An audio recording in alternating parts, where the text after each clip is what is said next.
Hey, thanks for stopping by Minnesota Black Robe Regiment. As always, make sure that you are subscribed.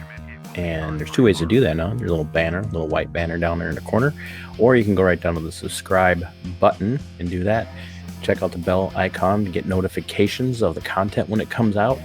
And as always, like, comment, and share. And you're going to want to share this one a lot when this comes out. I'm just telling you, because I'm telling you. I'm going to try and get a lot of content done today because I feel like there's a pretty bad cold coming my way because my house has had it. And it's laid a couple of them up for 2 days straight. And that never happens. And even my dog is looking at me like, I think I'm going to die. But he looks at me like that every day. So what is the content of this particular video going to be? I'm going to take a drink of my bone broth here. It's not coffee or one of my favorite drinks this time. Well, I love bone broth, but it helps me feel better. Anyway, so what's the content going to be today? We're going to do a little bit of talking about Kim Norton, Mayor of Rochester. We're going to talk about school boards and talk a little bit about city councils. And we're going to talk about free speech. Why am I talking about these three things? Well, because they all kind of revolve around public servant accountability, quite frankly. So in particular, I want to address the issue of Kim Norton and her continuous Marxist push towards the reduction of medical freedom. Ironically, the woman is incredibly pro-abortion. She is pro-infant murder, and she will argue until the day is done that a woman should have the freedom to destroy a living child in her womb, because that's her healthcare freedom. That's her personal healthcare choice. But she is all for pushing masks onto people, pushing the coof jab onto people, and in her post last night, that would be Saturday, July 24th, 2021. She said something that I found to be completely appalling, and to the point where not only did I comment on her status, and I've left her alone for a very long time. Had a lot of reasons why. We're going to get into that in detail here in the very near future, but I've been leaving her alone, but the gloves are coming off. The gloves are coming off, especially with public servants. They just don't have the power that they think they have, and they like to use the system against anybody who dissents. And we're gonna look at what that looks like a little bit here in just a second. But Kim Norton said some very disturbing things in her post on Facebook last night, and there's some debate back and forth about whether or not Kim actually does the posting or if it's her executive assistant Michonne. It doesn't matter. It's posted under the official Kim Norton Mayor of Rochester page. So anything that's posted under there falls under Kim's due diligence to be aware of. And when she posts anywhere as Mayor Kim Norton, she is speaking and representing the totality of Rochester. She's speaking in her official capacity. If Kim Norton, private citizen, wants to take her Facebook page or her Twitter account or whatever, and she wants to go over and she wants to lambast people, she wants to take issue with stuff that they're saying, I'm all for that. She's got every freedom to do that. I do that, right? I do that. Most of you do that. As private citizens, you have every right in the world to express your views. As an official representative of the city of Rochester, Kim Norton needs to be very careful what she says or what she allows to be said in representation of her as the city official, as an elected servant of the city of Rochester. So let's take a look at what Kim said. So let's start here. This is Kim's page. Kim Norton, Mayor of Rochester, Minnesota, public official. All right, see that? Now she's at, due to the growing toxic nature of post, I may not respond to comments. Feel free to block these folks yourselves. Note, comments not germane to the post may be removed. If you need assistance, email knorton at Rochester, Minnesota, rochestermn.gov, so I can assist you. So keep that in mind. This is her official email. She's speaking here as a public figure, right? So this is her post, okay? This is just a reminder that despite extremely high local vaccination rates, hooray for Rochester, the COOF and the Delta variant are negatively impacting communities across the state, country, and world. It's hard to read the tragic stories when a vaccination is so readily available anywhere in this country. If you are not yet vaccinated, I strongly urge you to do so.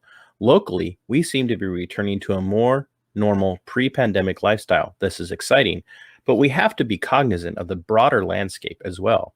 Now, here's where we got it takes a deep dive into Marxist authoritarianism and what she's doing here.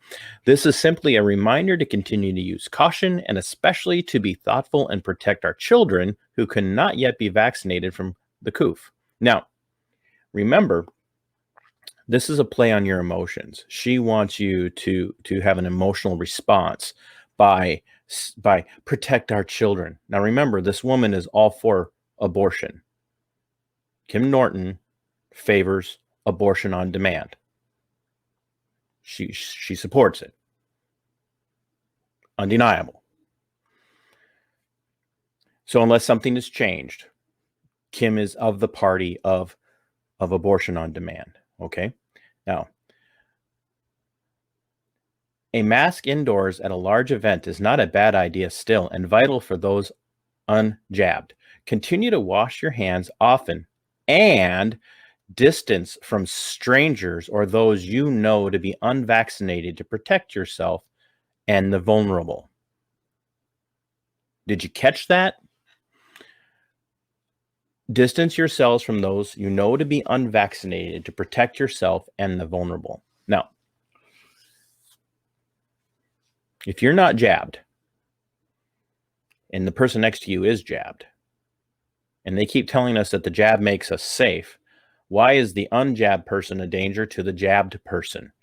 Now, they're going to say, well, it only lessens the effects of COOF. It doesn't stop you from getting it, and it helps keep you alive longer. Oh, wait a minute, right? What's this all about? So here's, and keep in mind, this is what I said to her. Did you just advocate for the intentional alienation and isolation of people in public that you believe to be unjabbed? Just pray tell, how would you or anyone else know that someone hasn't taken the jab? It isn't your business or the business of any other public servant to advocate for publicly ostracizing individuals who choose to exercise their medical freedom. Now, I did post that directly on this status. Kim Norton, Mayor of Rochester, Minnesota, public servant speaking on behalf of Rochester, representing all of Rochester. She's speaking on behalf of Rochester. This is what she's doing right here. Okay, keep that in mind. All right. And then yada, yada, yada. Enjoy the hot weekend, right? So, admittedly, this provoked some people's ire. A friend came out and said, she's a flippin' tyrannical mayor. She said that. I have a friend that said that. Kim, as you can see right here, addressed my friend. And my friend has no problem. She knows exactly that people will see this. She's interacted on Kim's official mayor's page on Facebook before. And this is not the first time that Kim has done this. Kim singled out my friend, who, by the way, she and I jab at each other a little bit and talk about some of our different doctrinal positions on things. But Kim knows that my friend is a pastor in the community. And she has done this to her many times because my friend has pointed out that Kim is a tyrant, that she's a tyrant in the making. And every time my friend does that, Kim singles out and ostracizes and belittles my friend for her religious perspective. And she did this again today. Not today, this was last night, actually. Kim came on my wall as a representative of Rochester and belittled my friend for daring to challenge her by saying she's a flippin' tyrannical mayor. And she comes on and says, What would Jesus do, pastor? In other words, what you notice that. What would Jesus do, comma, pastor? That's sarcasm. And I'm sorry, you can see sarcasm in writing. And so I call her on it. And here's what I said to her. I said, well, let's talk about Jesus, since you like to pull this out on my friend, and the Jesus of the Bible, not the false Christ of Unitarianism. The Jesus of the New Testament is the second person of the Trinity, the God-man, the incarnate deity. That Jesus, the real Jesus, he would call out wickedness and fashion a scourge made of leather, straps, and pieces of broken pottery and iron nails. See Matthew 21 and Luke 19. But he didn't do that once. He did it twice. And he didn't use a scourge on the animals. He used the whip on the money changers, the people who pretended to represent the Godhead. He flipped over their tables and ran them out of the temple for making a mockery of God's standards. He did that twice, by the way. Jesus would call evil people sons and daughters of their father, Satan. He would call them whitewashed tombs full of dead men's bones. He would tell evil false teachers that it would be best for them to have heavy millstones hung around their necks and to be cast into the depths of the ocean. But what about the Jesus of the book of Revelation? Do you prefer that Jesus, Kim? Because that is also the same Jesus as the second person of the Trinity in the Old Testament, and the same Jesus that chased wicked people with whips as he cleansed the temple. The Jesus of Revelation is coming back as a roaring lion with a sword, and that Jesus, the second person of the Godhead, will slaughter his enemies, and their blood will be so high that it reaches the thighs of his mount. Is that the Jesus you mean, Kim? Because if you reject the Jesus I just described, you must reject the Jesus of all Scripture, because you cannot have variants, see what I did there, of Jesus. You are ill-equipped for debate on theology, Kim, and I find it appalling that someone like you would use your position as mayor of the third largest metro area in the state to belittle someone of the Christian faith the way you just did. Kim's wrong. She had no business doing that as a representative of the people of Rochester. There again, if Kim wants to come on to my Facebook wall and she wants to address my friends for the things that they're saying, and she wants to dress them down, absolutely. I'm 100% okay with that. If she wants to do it as an official representative, an elected servant of the people of Rochester, then she's wrong, and she should be called on this.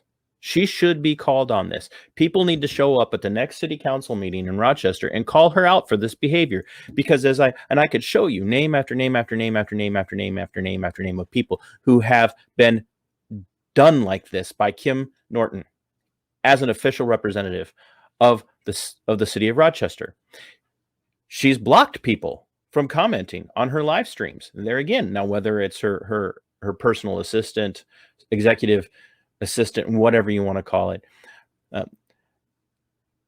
Michonne, it doesn't matter. It's being done under the auspices of Kim's position as mayor of Rochester. She's speaking for the people of Rochester. And if the people of Rochester are okay with this kind of behavior, then that's fine, I suppose. But I could tell you for a fact that Kim does not represent the majority of level-headed people in Rochester. She doesn't. She would never do this to someone of another religious perspective in Rochester who took issue with her. If a more conservative Muslim type, and yes, they are out there, and I have many friends who are conservative Muslims. We have a vast difference in our theological perspectives, but I have many conservative Muslim friends around the United States who would take issue with Kim Norton on many socio-political issues, and she wouldn't dream of coming on there and making some comment about Allah. She wouldn't. Kim wouldn't invoke the name of Allah to besmirch or belittle a Muslim. She wouldn't do it. But it's okay for her to do it to a Christian, and even to a woman who is resisting her, who is a dissident in Kim's eyes. It's asinine. So if you are a concerned Rochester citizen, and you don't like the fact that the mayor of Rochester is representing you in this way, then you should speak out. You should send her emails. She write on that stat right there. She said, "Send me emails. Reach out if you need assistance." You should send her emails. You should seek to talk to her. That's what this is. The First Amendment guarantees a redress of grievances. But the other thing that you can do, quite frankly, you should probably show up at the city council meeting during open forum and seek to speak on this if you are from Rochester, or if you have a vested interest in seeing this dealt with. Kim owes any person, but especially my friend, an apology for that. She owes her an apology, period. Is this a call to action? Absolutely. But see, we get to do this in the United States. We get to call out public servants when they're behaving badly, and Kim is behaving badly. She's seeking to see people ostracized for not following what she wants. She wants them ostracized. Think about that. If you, for some reason, whether it's a medical freedom choice on your part, or there's a compromised immune system that makes you vulnerable to the coof jab, that could risk your life or your health or your safety, and you can't do it, she wants you ostracized, especially if people know. How they're going to know, I don't know. But, I mean, how far are we away from them making you wear something? Because there are places that are doing that now. There are places that are doing that now, requiring that you wear some sort of marker to indicate that you aren't coof jab positive. So now we're going to talk about something else that's been going on here in the area. School boards and city councils, but in particular school boards, are seeking to limit content of speech during public forums. Now, by law, the school board does not have to have a public forum. A school board does not have to have a public forum. You have a right to redress, a liberty to redress of grievances against public servants, against those who work in the public sector. You have a right to redress those grievances.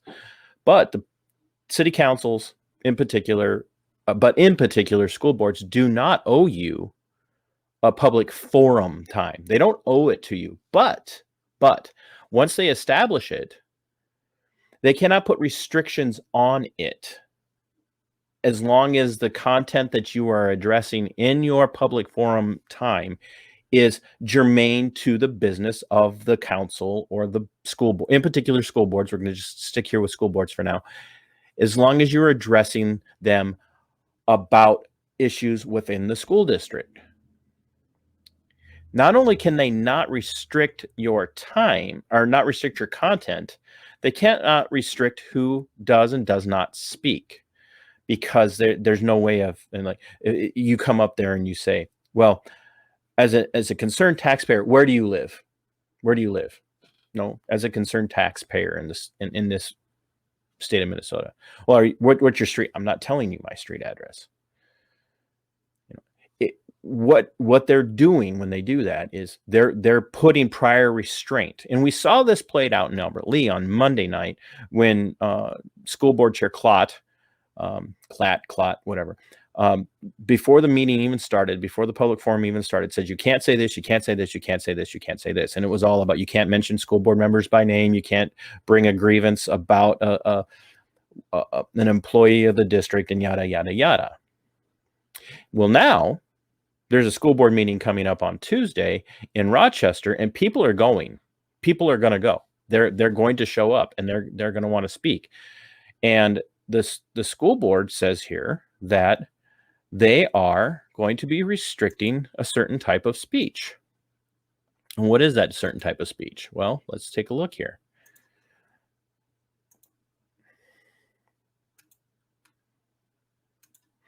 That speech. So, and I'm going to just kind of read through this. This is from Med City Beat. It's kind of a local rag for Rochester. Rochester Public Schools are beefing up security ahead of next school board meeting. In response to last week's raucous school board meeting, Rochester Public Schools says it will be taking additional steps during the next meeting to ensure the safety and security of everyone present. First of all, this is an intentional ploy on the part of Rochester School District. They make it sound like this was just a massive upheaval and that there were people in danger. No one was in danger. I've seen the video. These people were frustrated, but nobody And they did not interrupt the meeting, okay? They didn't interrupt the meeting. It was during public comments, and the school board was not handling it well. And they cut off one of the last speaker, cut her off. And so people were frustrated, and they did speak out. And yes, they did recite the Lord's Prayer, which is their First Amendment right to do during a forum. In a statement Friday, Rochester Public School spokesperson Heather Nestler said the district is working with local law enforcement regarding some of the concerns raised last Tuesday when dozens of demonstrators interrupted the meeting with outburst heckling and reciting the Lord's Prayer. Nestler declined to share additional details regarding the district's plan to maintain order, citing a need to protect the integrity of the plan. What? You make it sound like these people are just a bunch of radical insurrectionists that are ready to storm the city and take it down, And that's exactly the image they're trying to send here. That's what they're trying to stoke in people's mind, the fear of these radical people that would dare show up to a school board and speak out. They don't like it. They do not like being challenged. And so they're going to do everything in their power to paint these people as radical extremists. And I know a bunch of these people, and they are some of the most loving and gracious and peaceful people I have ever met. Not a one of them is an advocate for violence. Not a one of them is an advocate of the initiation of force. Not a one of them.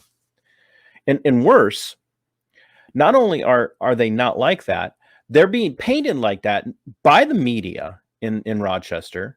I've seen pictures of signs that are doctored after the fact to make it look like these people are holding up foul language signs. And I know some of the people that were holding the signs, they didn't do that. I know that for a fact. So the media is colluding with the Rochester Public School District, along with the Rochester Public School Board, to make these people look dangerous, to make them look like extremists, and they're not. And then they've got the people in social media now attacking these people and saying things like, well, you don't even have kids in the school district, as they address one family. No, they live in the school district. So whether or not your kids are in the school, so you mean to tell me that if I live in a school district and I don't have any children of school age, or maybe I don't have any children at all, I can't address the school board? No. Taxpayers who are vested in the system because of the fact that they pay taxes, and that's anybody in the state of Minnesota, frankly, because tax dollars from the state go to the school districts, have a right to speak. She did, however, share that the district will be making some adjustments to meeting procedures while also enforcing rules already on the books. Among them, closing the entrance to the boardroom once the space reaches the fire code capacity, upholding its policy prohibiting the use of signs, banners, and posters, and enforcing its ban on weapons.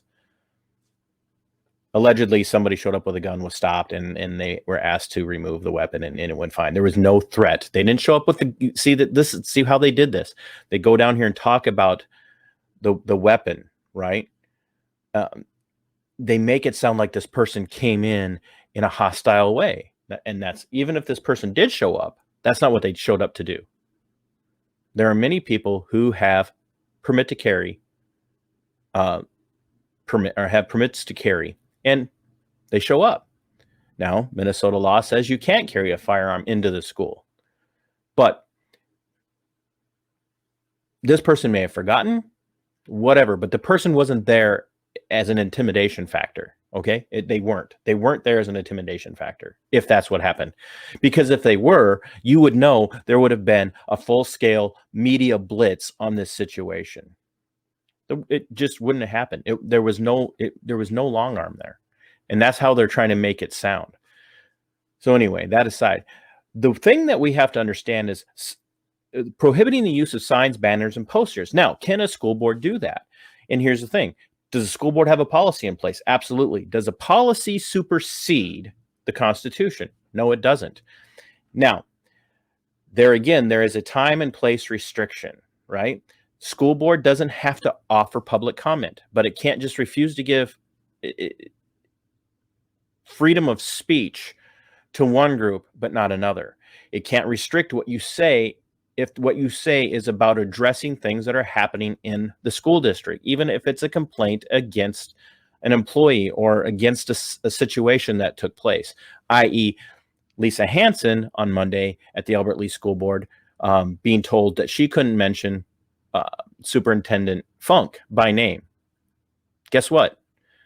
Courts rule in Lisa's favor on this over and over and over again, constantly, case after case after case after case after case. Signs and posters fall into that. They fall into this. They absolutely fall into this. It is an expression. If you're going to have a public forum and you're going to allow people in, which you have to do, open meeting law says you cannot restrict access to a public meeting unless there are certain parameters for closing the meeting, and those are very laid out. They're very strict, and they have to be announced just the right way. You cannot restrict people from coming in. And if you're going to offer a public comment section, you also cannot restrict people sitting there holding a sign, especially when a sign is actually less disruptive than speaking out. So all of this is meant to intimidate and circumvent the people coming in and expressing their discontent with the direction of the Rochester Public Schools. That's all it is. They're going to do their level best to make sure that they don't get any more people into that building than they have to. They're going to make sure that people come in and express no dissonant view in their eyes, what they would consider dissonant. They don't want anybody in there doing that. They absolutely despise dissent. And it's the same thing that's happening in Owatonna. We've got citizens of Owatonna are demanding that the school board and the school district move to a larger venue so that more people can come in, and they're refusing because they don't want the optics of it being seen that people are upset. They do not want it seen that way. This is the tool of tyranny. It's a tool of tyranny. And the people in Rochester who are still conservative and still give a damn about how their money is spent and what's being inculcated to their children and to the children in their school districts, they need to show up, and they need to demand a hearing. They have a right to a redress of grievances. And we know for a fact that school boards and school superintendents and things like that, for the most part, especially in Southeast Minnesota, by and large, it falls on deaf ears when you send emails. We see this constantly. See it constantly. School board chairs, superintendents, school board members in general, for the most part, are not responding in a positive way to emails that they're being sent. They can just ignore it.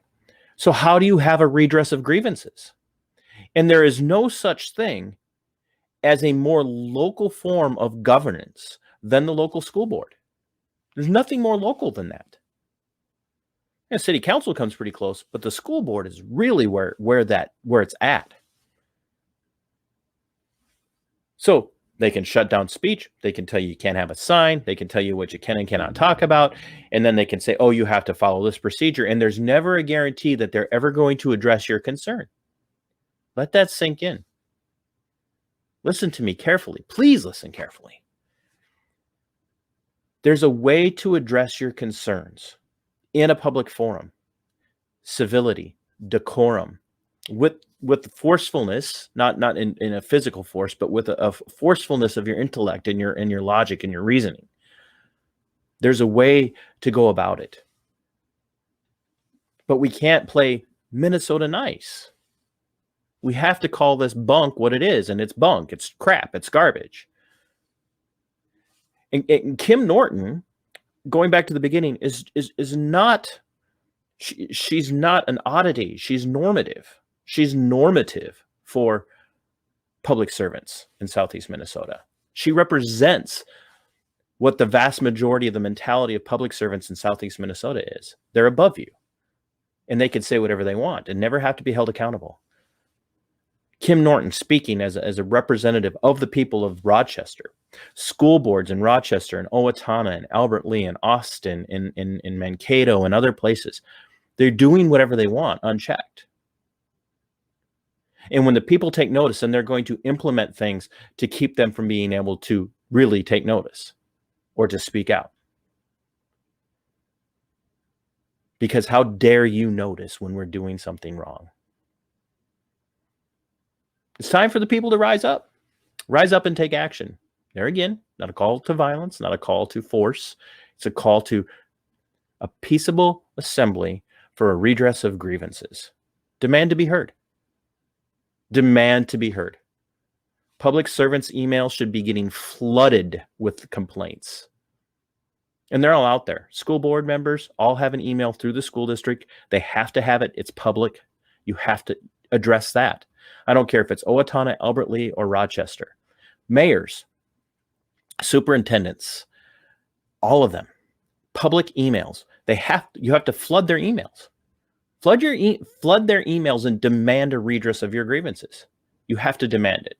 If you don't demand it, they're not going to do it. And if they don't do it on email, then you address it publicly. It has to happen. You have to do this. We're losing our culture. We're losing our republic because for years, and we're to blame for this, for years we've been lazy. We've been lazy. We've kind of just trusted them to do the right things. And what we're finding out is they haven't been doing the right thing. They haven't. And we're to fault. We're to blame. We are to blame. This is our fault. We've got to understand this. There's nowhere else for us to go. We have to stop pointing fingers at the left, and we have to stop pointing fingers at this person over here and that person over there. We point out the bad actors, point out the bad apples, point out when a public servant is behaving poorly. Do that by all means, but own your own lackadaisical approach. Own your own slovenly approach to holding public servants accountable. And now get out there and make a difference. Make a change.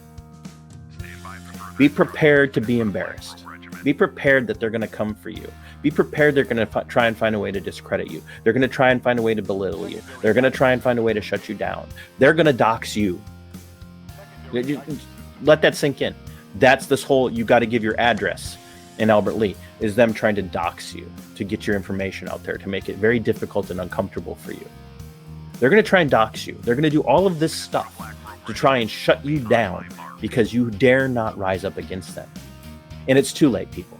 They've gone too far and too fast, and it's our fault. We let them do it, but now we need to put them back in check. So until next time, as always, don't worry about whether you're safe. Don't worry about whether or not you're free from threat of a bug. Fight for your liberty. Sic Semper Tyrannis.